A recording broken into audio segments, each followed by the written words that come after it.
I don't even know where to begin. My world flipped upside down and I feel like I'm still trying to find my footing. My name is Mike and I've been married to Jenna for 6 years. On the surface, we were the perfect couple. Friends would say we were the golden pair. Jenna was beautiful, smart, and had a contagious laugh that would light up any room. We had our ups and downs like any couple, but nothing that felt insurmountable. We were in the midst of a breakthrough PTSD treatment research program together, aiming for healing and understanding. But little did I know, while we were supposed to be healing, she was busy tearing us apart. I first noticed something was off a few months back. Jenna became distant. She would often come home late, claiming she was working late with colleagues on our research.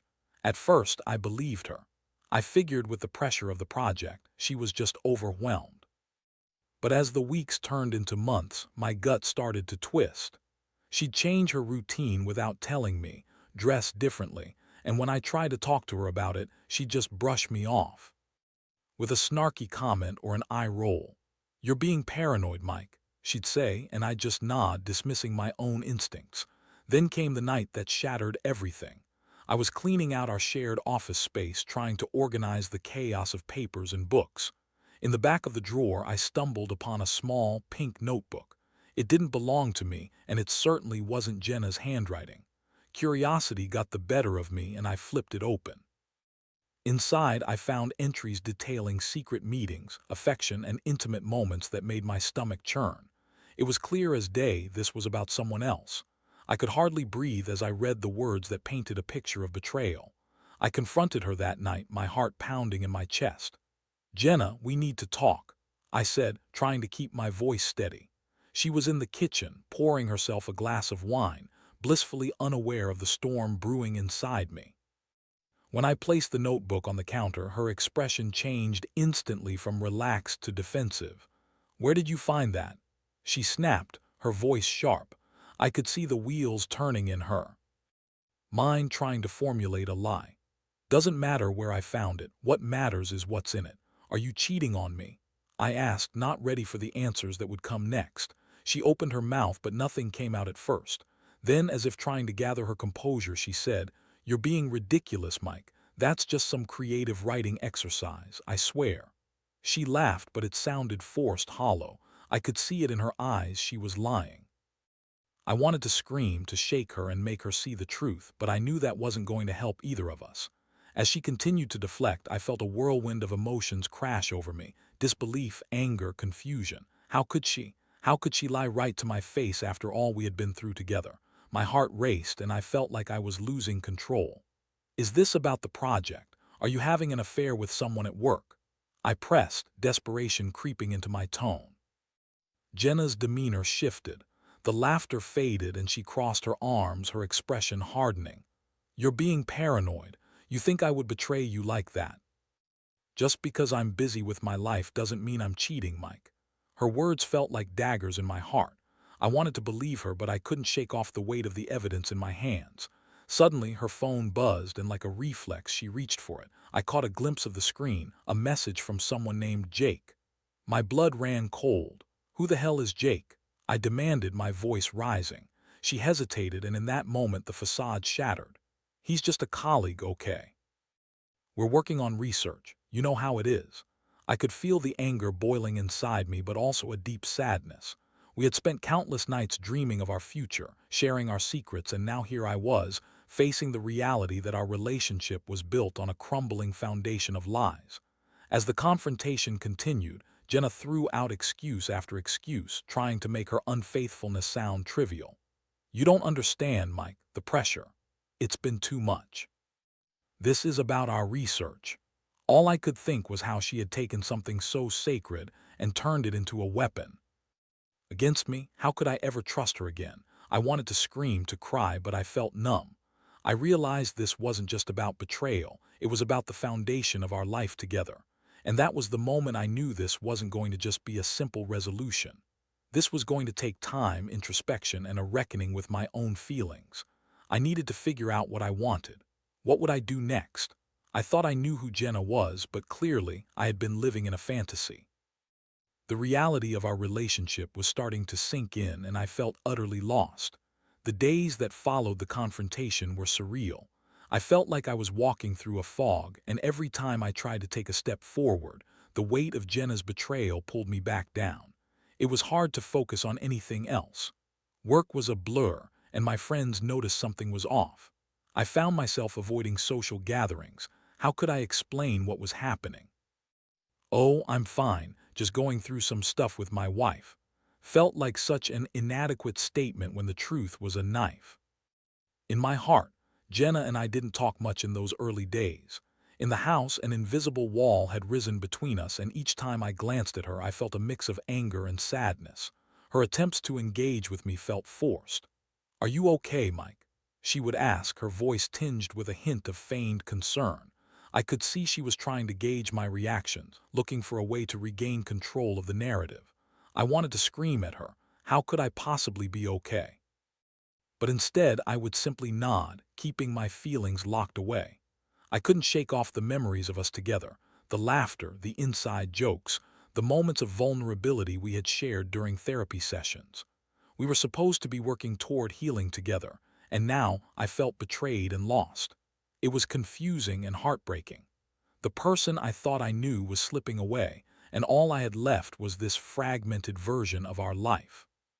One Thursday night, after another silent dinner, I grabbed my phone and started scrolling through our old photos. I had a million questions swirling in my mind. How? Did I miss it? When did the change begin? As I swiped through snapshots of happier times, our trips, silly selfies, and candid moments, it became clear that I needed answers. I couldn't just sit back and wait for Jenna to come to me. I had to take control of my own narrative. I decided to dig deeper. I needed to find out who Jake was, and I would not let Jenna's half-hearted excuses deter me from finding the truth. I remembered that Jenna had mentioned a work event a few weeks prior, one where she claimed she would be late because of team bonding. I realized then that I had to retrace her steps, at least as far as I could. That weekend, I took the initiative to reach out to a few of her colleagues under the guise of wanting to hear about the project. I casually mentioned Jenna and how I noticed she had been working late and seemed stressed. The responses I received were enough to send my heart racing. "Yeah, she's been busy with Jake. They make a great team," one of her colleagues said.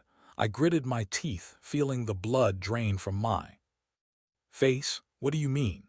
I pressed, my tone sharper than I intended. "Oh, they just seem to be really close, you know. Like, a lot of people are talking about it. They're always together," the colleague replied, oblivious to the turmoil inside me. Of course, I had to keep my composure. I didn't want to raise any suspicions. I ended the conversation as quickly as I could, but my mind was racing. I felt like I was chasing shadows, unable to grasp the full picture, but I was determined to pull the curtain back on this hidden world Jenna had created. As I sat at home later that night, I realized I had to confront her again. I couldn't keep living in this limbo, half convinced of what she was doing and half hopeful that I was just imagining things. My heart was pounding as I formulated a plan. I would lay it all out on the table and demand honesty. I owed it to myself. When Jenna came home that evening, I could tell she was already on edge. She must have sensed the tension in the air. I took a deep breath, trying to steady my nerves. "We need to talk," I said, keeping my voice steady. She rolled her eyes, a familiar defensive gesture. "What now, Mike?" "I talked to some of your colleagues," I stated, watching her expression closely. The color drained from her face, and I felt a surge of adrenaline rush through me. "They mentioned you and Jake. What's going on?" She hesitated, her eyes darting around the room as if looking for an escape. "It's nothing, Mike. You're overreacting. We're just working together. Just working together." I shot back, my voice rising. "You don't get to brush this off. People are talking. You know what that means, right?" Jenna let out a frustrated sigh, but I could see the cracks starting to form in her facade. "People talk all the time. You can't believe everything you hear." "I'm not asking you to believe anything. I'm asking you to tell me the truth. Are you having an affair with him?" Her silence was deafening. In that moment, I could see her weighing her options, trying to decide whether to maintain her lies or come clean. I leaned in closer, my heart racing. "Just admit it, Jenna. I need to know what I'm dealing with here." Finally, she broke. "Fine. If it makes you feel better, yes, I've been spending time with him, but it's not what you think. We just connected on a different level. Her words hit me like a punch to the gut. I felt anger boiling inside me, a mixture of betrayal and rage. A different level? Are you serious? You're choosing your affair over our marriage, Jenna. In that moment, my heart was breaking, and I felt the full weight of the reality crashing down. I had to choose how to respond. I was hurt, angry, and lost. But I knew one thing for sure. I demanded honesty. I needed to confront my own feelings and make a decision moving forward, even if it meant letting her go. The following days were a blur of anger, sadness, and overwhelming confusion. I felt like I was trapped in a never-ending cycle of questioning everything. Jenna had admitted to her infidelity, but her insistence that it wasn't as serious as I thought only added to my turmoil. We just connected on a different level, she kept saying, as if that somehow justified her betrayal. I wanted to scream. What about the connection we used to have? But every time I tried to express my pain, she would deflect, claiming I was overreacting. I spent long nights tossing and turning, replaying our conversations in my head. Every shared laugh, every private moment we had ever cherished together now felt tainted. I started questioning everything about our life together. Were those moments real? Or had she been thinking of someone else while holding my hand or laughing at my jokes? The weight of doubt and heartache was suffocating. Eventually, I reached out to my best friend, Mark. We had been through so much together, and I needed someone to talk to who would understand. We met at a local bar, and I could feel the tension in my shoulders begin to ease as I shared my story. Dude, I don't even recognize the woman I married, I said, my voice shaking. Jenna was everything to me, and now she's this stranger. Mark listened intently, nodding as I poured out my emotions. It's not your fault, Mike. You didn't do anything wrong, he reassured me. But you need to think about what you want moving forward. Do you really want to salvage this relationship? I had been avoiding that very question, but hearing it out loud forced me to confront it head-on. I knew deep down that I couldn't stay in a situation where trust was shattered. Could I ever look at her the same way again? Could I forgive her? The thought made my stomach turn. I don't know, man. I feel like I've lost a part of myself through all of this. Mark offered practical advice. He suggested counseling, not just for us as a couple, but for me as an individual too. You need to process this, Mike. It's okay to feel hurt and angry. Don't bottle it up. I left the bar that night with a heavy heart but a clearer mind. I realized I had to make a choice, not just for Jenna, but for me. I owed it to myself to seek healing, to understand my emotions, and to decide what I really wanted. The truth was, I could still feel the remnants of love I had for her, buried beneath layers of hurt. But love wasn't enough. To fix this mess, that weekend I suggested we go for a walk. The weather was crisp and we needed to talk about where we stood. Jenna agreed, but I could sense her reluctance. As we strolled through the park, I could feel the tension in the air, a heavy silence hanging between us. I finally broke it. We need to figure out what this all means. I want us to be honest with each other, even if it hurts. Jenna nodded, and for the first time in days, I saw a flicker of vulnerability in her eyes.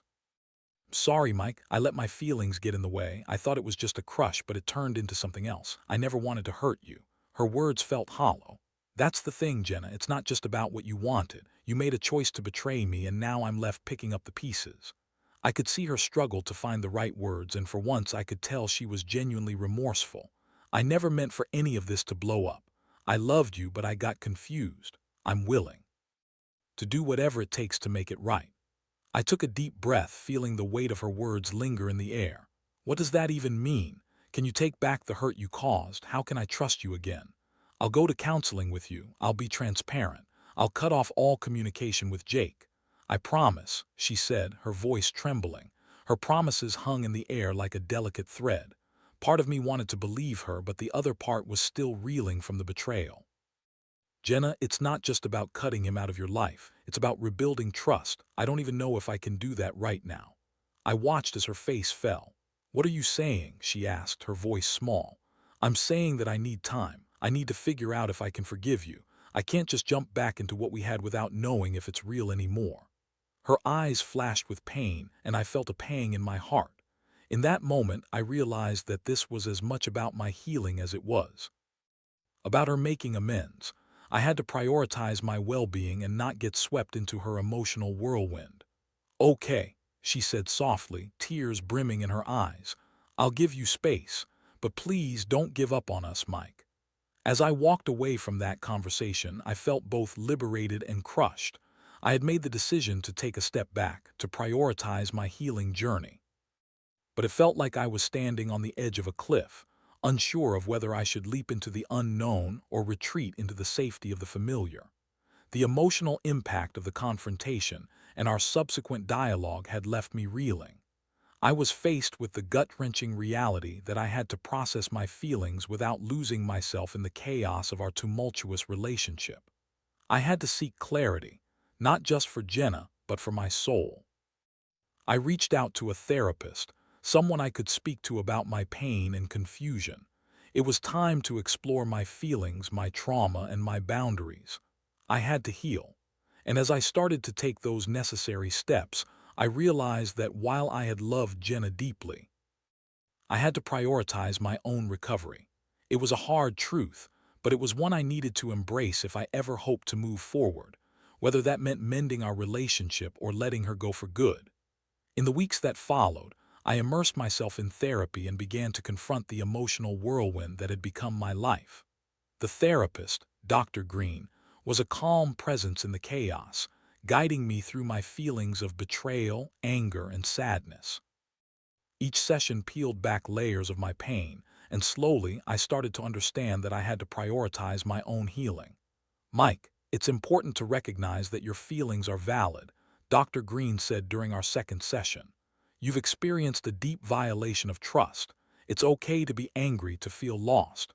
The road to healing is not linear, and you need to allow yourself to experience these emotions without judgment." I nodded, feeling a sense of relief wash over me. It was refreshing to acknowledge my pain without the weight of guilt. We discussed my relationship with Jenna, the moments of joy that were now overshadowed by the betrayal. I had loved her fiercely. But the truth was, I felt like a ghost in our own home. I spent my nights alone, replaying our arguments and her lies, while she slept in the other room, hoping for a sign that I would forgive her. As I opened up about my feelings in therapy, I began to realize that I had neglected my own needs for far too long. I had devoted so much energy to nurturing our relationship and her well-being that I had lost sight of what made me whole. I needed to reclaim my sense of self. On the other hand, Jenna was trying to prove herself as well. She had taken a step back from her work with Jake, visibly attempting to mend our marriage. She started attending therapy sessions with me, and I could see that she was genuinely committed to making things right. But every time she reached for my hand or leaned in for a kiss, I felt a heaviness in my chest, a reminder of the betrayal that lingered like a shadow. One evening, she suggested we have a date night at home, hoping to rekindle the spark we once had. I appreciated the effort, but as she cooked dinner, I couldn't shake the feeling that we were trying to rebuild on a shaky foundation. "I thought we could watch that movie you love so much," Jenna said, attempting to lighten the mood. I forced a smile, but my heart wasn't in it. "Yeah, that sounds nice," I replied, feeling a knot form in my stomach. Part of me did want to enjoy our time together, but the other part of me couldn't forget why we were in this situation to begin with. As we sat down to eat, I noticed Jenna's nervousness. She kept glancing at me as if searching for reassurance. I wanted to make things work, but a part of me felt trapped in this cycle of false hope. "How therapy going for you?" I asked, trying to initiate conversation. "Good, actually. Dr. Green is really helping me understand my issues," she replied, but I could hear the underlying tension in her voice. "I just want to fix this, Mike." Her earnestness struck a chord, but I couldn't help feeling a mix of frustration and sadness. "I want to fix it too, Jenna, but it's hard. I don't want to feel like I'm constantly waiting for the other shoe to drop." "I know," she said softly, her eyes glistening with unshed tears. "I'm sorry. I hate that I hurt you. I'm trying to be better." As the evening wore on, the movie played in the background, but I barely registered it. My mind was racing. The weight of our shared history hung heavily in the room. It felt like we were acting in a play, both of us trying to stick to our roles, but my heart wasn't in it.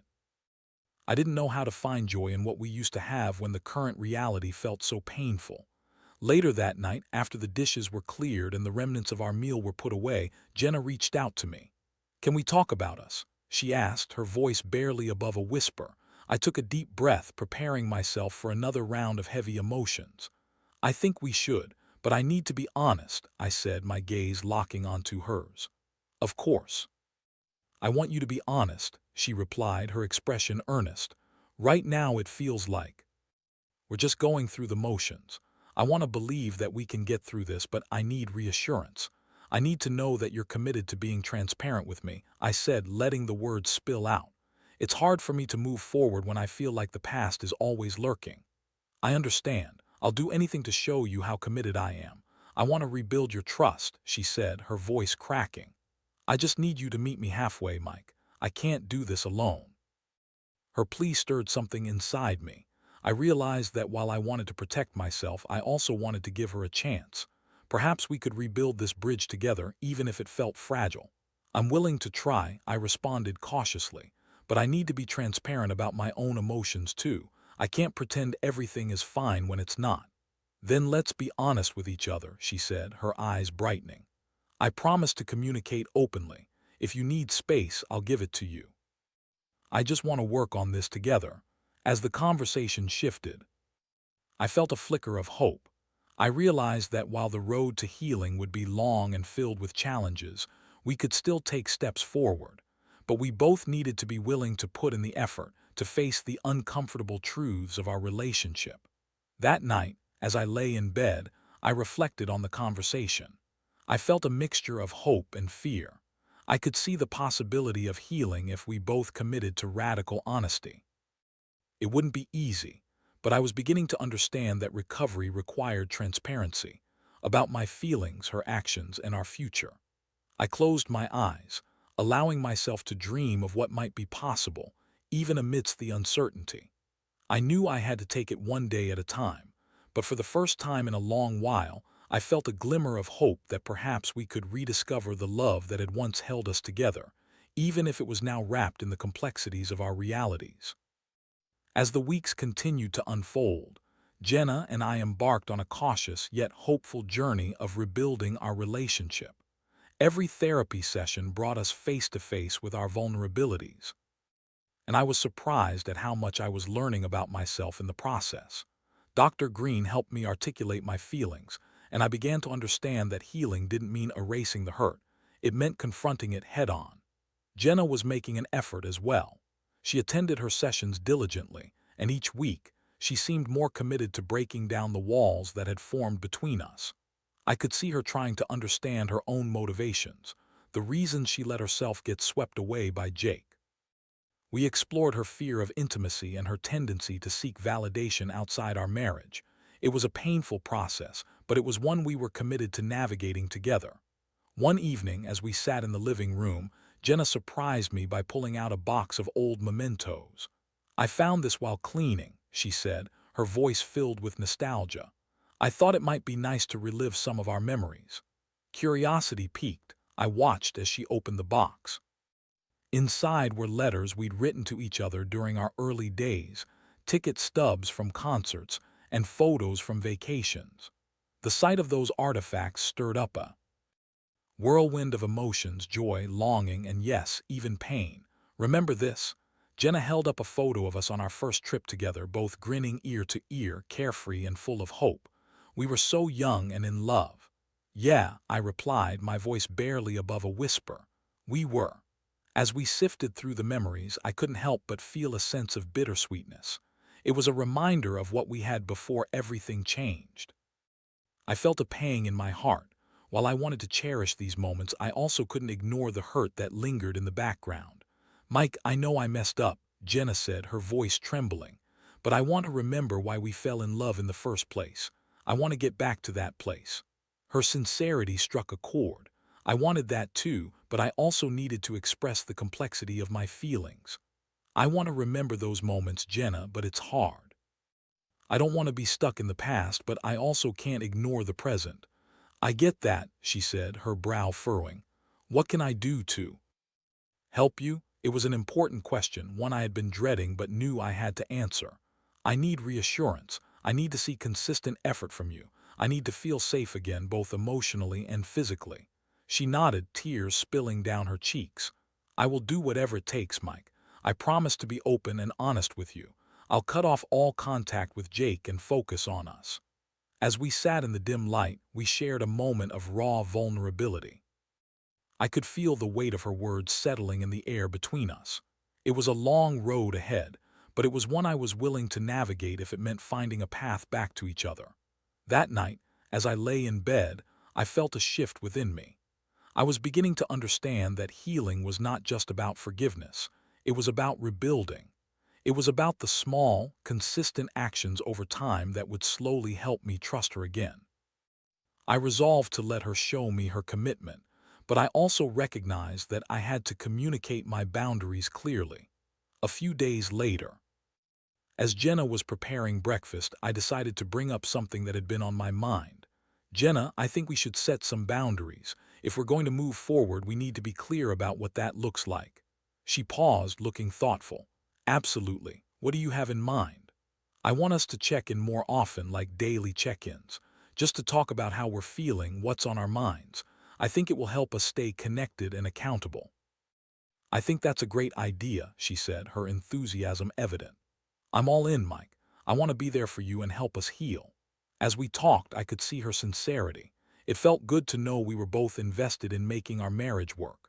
We discussed other boundaries too, such as being transparent about our schedules and prioritizing our time together. I felt a sense of empowerment as we put this plan into action.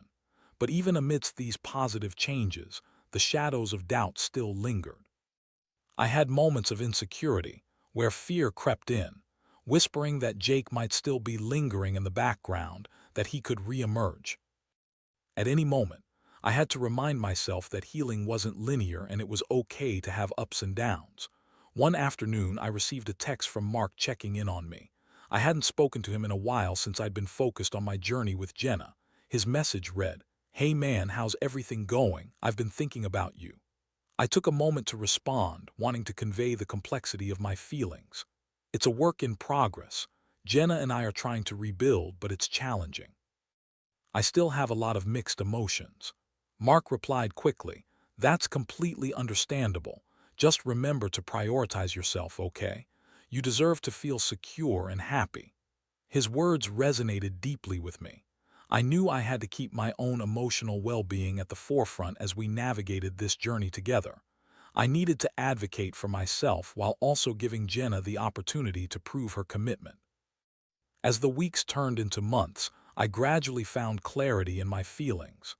Each session with Dr. Green helped me unpack the layers of my emotions, and I began to feel more equipped to articulate my needs. I was learning that healing required patience, not just for Jenna but for myself as well. One Saturday evening, as we sat together on the couch, I decided to bring up something that had been weighing on my mind. "Jenna, I've been thinking maybe we should consider couples therapy as well. I think it could help us navigate our issues with a professional." She nodded, her expression thoughtful. "I think that's a great idea. I want us to have the tools to communicate effectively and resolve our conflicts." Her enthusiasm reassured me. As we made plans to schedule our first session, I felt a renewed sense of hope. We were actively working towards understanding one another, and I was starting to believe that rebuilding was possible. We still had a long way to go, but for the first time in a while, I felt a flicker of optimism. I realized that while we might never fully erase the scars of the past, we could choose to build a new foundation together, one of trust, honesty, and vulnerability. And with each day, I was learning to embrace that possibility, one step at a time. As Jenna and I dove deeper into our journey of healing, I started to feel the weight of our history lift, even if just a little bit. I could see that both of us were committed to making things work, but I also understood that commitment wasn't enough. It had to be paired with consistent actions and ongoing communication. We began attending couples therapy together, and the sessions became an invaluable space for us to express our feelings without fear of judgment. Dr. Green facilitated discussions that often ended in tears, laughter, or both, but they always left us feeling a bit lighter. I learned how to articulate my feelings without placing blame, and Jenna became more adept at being vulnerable and open about her own insecurities. One evening, we had a breakthrough during therapy. Jenna opened up about her fears of inadequacy and how she often sought validation from others when she felt overwhelmed. "I didn't mean to betray you, Mike," she confessed, her voice shaky. "I thought I was just trying to find myself, and instead I lost everything that mattered." Hearing her raw honesty made something shift within me. I realized that while her affair had shattered my trust, it was also revealing deeper layers of both our struggles. I had my own fears about being abandoned, about not being enough. It was liberating to recognize that we were both flawed and human, trying to navigate the complexities of life together. Dr. Green encouraged us to explore these vulnerabilities. "Understanding the fears behind your actions can pave the way for healing," she said. "It's essential to create a space where you both feel safe to express those fears and support each other in overcoming them." As we left that session, I felt a weight off my shoulders. I was beginning to see Jenna not just as the woman who had hurt me, but as a partner who was also working through her own demons. The realization that we were both imperfect, yet willing to try, filled me with a sense of hope. Over time, I started to notice changes in myself too. I was more in tune with my feelings and had learned coping mechanisms to address the moments of anxiety that would rear their ugly heads. I began to engage in self-care practices, like exercising and journaling, which helped me process emotions more effectively. I was rediscovering my sense of self outside of our relationship, and that felt empowering. One Saturday afternoon, as we were sitting in our backyard, the sun shining down and the air warm, I decided to take a leap of faith. "Jenna, I want to make a toast," I said, reaching for my glass of iced tea. She looked at me quizzically but smiled, curious about what I was about to say. "To new beginnings and the courage to face our fears. I know we have a long way to go, but I believe in us. I believe in our ability to heal and grow together." Her eyes lit up, and she raised her glass, mirroring my sentiment. "To new beginnings," she echoed, her voice steady. As our glasses clinked together, I felt a surge of warmth and connection swell within me. In the days that followed, we continued to lay the groundwork for our recovery. We established regular check-ins where we could openly discuss our feelings, good or bad. I started to look forward to these moments, as they became a safe haven in our otherwise chaotic lives. As winter approached, we decided to take a weekend trip to the cabin where we had spent some of our happiest days together. It felt like a necessary step to reconnect in a space that held so many positive memories. The drive was filled with laughter, and for the first time in a while, I felt a sense of excitement. Once we arrived, we settled in, and after unpacking, we cozied up in front of the fireplace.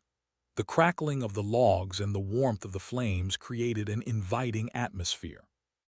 As we sat together, I took a deep breath and felt a sense of peace settle over me. "Mike, I've been thinking a lot about what brought us here," Jenna said quietly, her gaze fixed on the flames. "I know I made terrible mistakes, and I'm so sorry for the pain I caused you, but I'm grateful for this chance to rebuild. I don't want to take it for granted." Her words struck a chord, and I felt an emotional wave wash over me. "Jenna, I appreciate your honesty. I know we can't change the past, but I believe we can create a stronger future together. I'm learning to trust you again, one step at a time." We spent the rest of the weekend sharing stories, revisiting our favorite memories and creating new ones. I felt a renewed sense of intimacy and connection between us, one that wasn't anchored in past betrayals, but rather in a shared commitment to rebuild. As we made our way back home, I couldn't help but reflect on how far we had come. It hadn't been easy, and there were still uncertainties ahead, but I felt hopeful. I realized that healing is not about erasing the past. It's about learning from it and growing together. In the months that followed, we continued to attend therapy and practice transparency in our relationship. I also started to see the positive changes in Jenna as she became more attuned to my feelings and needs. Together, we navigated our challenges with newfound resilience and understanding. While the scars of the past would always remain, I learned to embrace them as part of our journey. They were reminders of our struggles, but also of our growth. We were building something new, something rooted in honesty, vulnerability, and love.